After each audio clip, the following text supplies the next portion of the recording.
Hey everyone, how's it going? It's been a long time since I've done a video like this. I actually went through my channel and deleted all my old cringy videos from when I was 12 years old. So gonna look into possibly doing some more videos like this depending on how this goes. So anyway, I'm gonna be going over basically my 2019 YZ450F and kind of just doing an initial kind of impression video. I have about 16 and a half hours on this bike so far, and I've had it for about a month and a half, so I've spent a pretty decent amount of time on the bike, and I've gotten to learn it pretty well so far. And I'm just going to be kind of going over the things that I really like about this bike, a couple little things I dislike about this bike, and kind of, I guess, where its strong points are. So anyway, I've actually, like I said, I've been able to spend quite a bit of time on this bike on a pretty decent amount of different spots and types of riding. I've ridden a little bit of off-road with it. I've ridden quite a bit of motocross with it. And mainly I've been spending most of my time on it at just some sand tracks that I have around here in my house. Just working on technique and just really getting used to the bike and really just trying to mesh with it better, I guess. So initially, when I first got on the bike, it was definitely a little bit more of a learning curve than I thought. I've ridden Yamahas and Kawasaki's pretty much my whole life. So, I mean, Yamahas and Kawasaki's are where I'm the most familiar with. And this bike is no exception. It feels like a Yamaha. It's your typical Yamaha comfort and just the typical Yamaha ergonomics. So as far as that goes, I felt really good on it right away. But the chassis was definitely a little different. I definitely initially, like I said, didn't mesh too well. One thing I wasn't quite used to was having so much weight up here in the front. With this bike, you have the throttle body up there in the front, and you got the airbox in the front, and it just changes how you got to ride the bike a little bit, I guess. I'm a really, I guess, front end aggressive rider. I like to steer with my front end, and I like to steer with my rear end too, and that's what I actually like about this bike is you can do both. But I like to push the front end around, and I like to just basically put the front end where I want it to go and just, corner the bike. And so, like I said, I'm pretty aggressive with sitting up on the front. And that's one thing I had to actually adjust as I basically started riding this bike, was to sit more like just a little bit farther back, not really in the center, but just a little bit farther back to just take a little bit of your body weight off the front. Because I noticed that the front liked to really stick, and not in a good way though, like it would dive and it would just basically wash out or roll into the corner because you got so much weight on that front end. And actually, knocked that over. But and actually one thing too is especially in sand on this bike, I had actually I think it was like the second time riding it. I was riding out at Johnson Valley, and I just made this little turn track like in the dunes, and I come up onto this dune. There's a bunch of people in razors like sitting there watching me, and I come up onto this dune to just lay the bike over. I go to just lay the bike over, and the front end just sinks into the sand like third gear, like wide open, like just ripping, and the front end just sinks.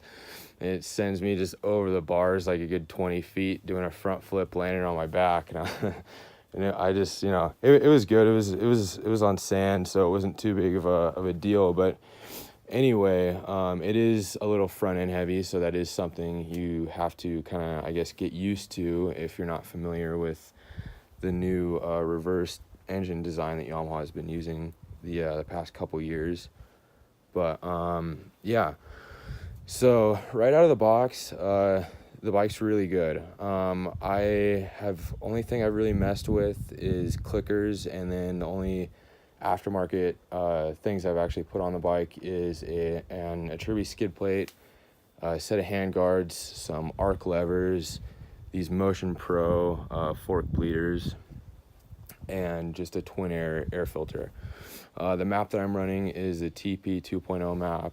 It's probably the most popular map for this bike. And so since I'm talking about mapping, I guess I'll go into that with the phone tuner and all that, and the engine.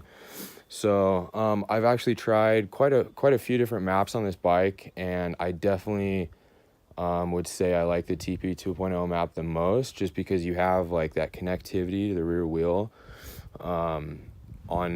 with it basically, and like in the bottom end, like the bike's really snappy and quick off the bottom. Like it's easy to come into like a set of braking bumps or come out of a corner and you have braking bumps or something. You can kind of just feather the clutch and just kind of snap the throttle, and you could just bunny hop through stuff. It's actually really cool. Like I said, super snappy. The connectivity is there. It's just like it feels like that the rear wheel is connected to your wrist basically. So I like that feeling. Super responsive, I guess. And initially it was a little too responsive. So initially I was running actually the more linear map that comes with the Yamaha tuner app for this bike, and I had pretty good results with that too. But now that I've gotten more used to the bike, I do like the more aggressive map. So yeah, well, I guess we're on the motor too. One thing that was kind of interesting that I tested out the other day, I actually had somebody on a 17 WR450 follow me just kind of down the road, just because I was curious on what the top speed on this bike was, because I'm going to be racing some works and different GPs.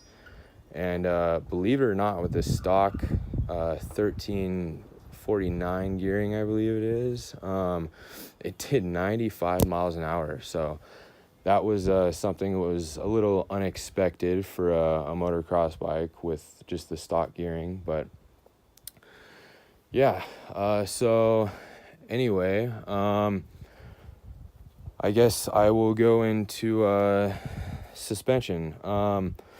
One thing about the KYB stuff, obviously this stuff is great. It's proven. It's super reliable. It's super comfortable and plush for pretty much any scenario. You know, you have the adjustability with even stock to get the bike working pretty good in a lot of different conditions and riding scenarios.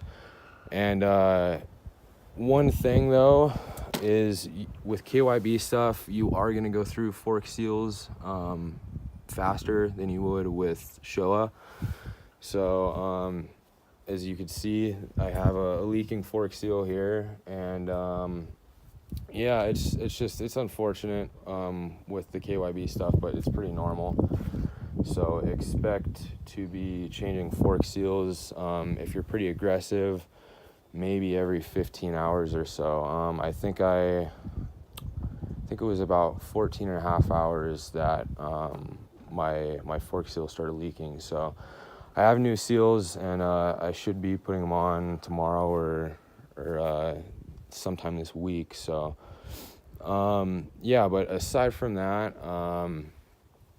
I guess I'll go into how about this button actually right here, the launch control. I've tried out the launch control a few times, and the button unfortunately broke yesterday. It didn't break, but I just had the piece basically holding it on just rattled apart. So I lost that yesterday, but oh well. The launch control though is pretty neat. I didn't really expect too much of a difference, but I did notice if you turn the launch control on, you put the bike in second gear, and you just modulate the clutch to where you're not totally dumping it, but you're still, smooth but aggressive, I guess. You can really get this bike to just rock it from a dead start.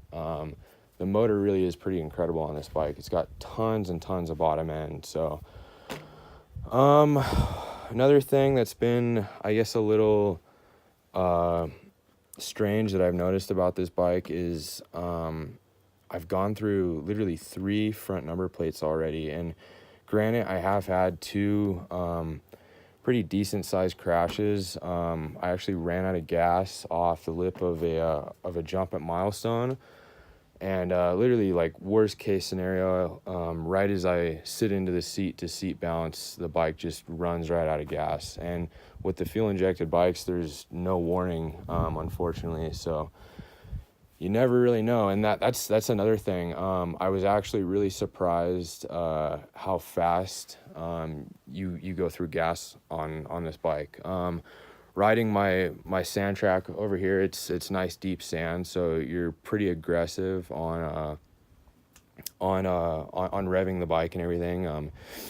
You're definitely revving the bike out, but basically I go through a tank of gas in like 35 minutes to 40 minutes of riding that. So it's not quite normal, but I mean it's definitely a little bit below range of some of the other newer bikes out there, but at least in my opinion, this bike does seem to eat up a lot of gas. I know it's kind of a Yamaha thing, but yeah, I mean, it's not too big of a deal. If I do start doing more GPs and stuff, I'm going to probably switch to the 2-gallon tank that they make for this. So, but other than that, as far as reliability goes, I've had no issues whatsoever. I've just been changing filters and changing my oil.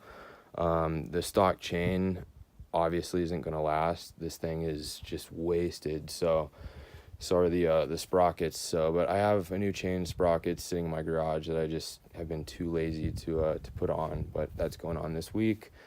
The reason why you see a zip tie here holding my plastic in, because if you look back here, my subframe is actually tweaked pretty bad. So that was from the crash at Milestone. The bike basically, like I said, I endoed, landed on the front wheel, hit my head, ripped my visor off, got another concussion, unfortunately.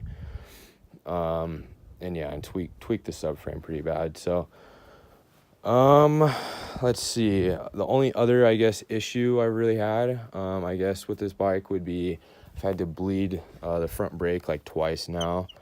The front brake doesn't really have the greatest feel. I don't know if there's just air bubbles in the line or what the deal has been, but like I said, I've bled it twice now, and I've gone through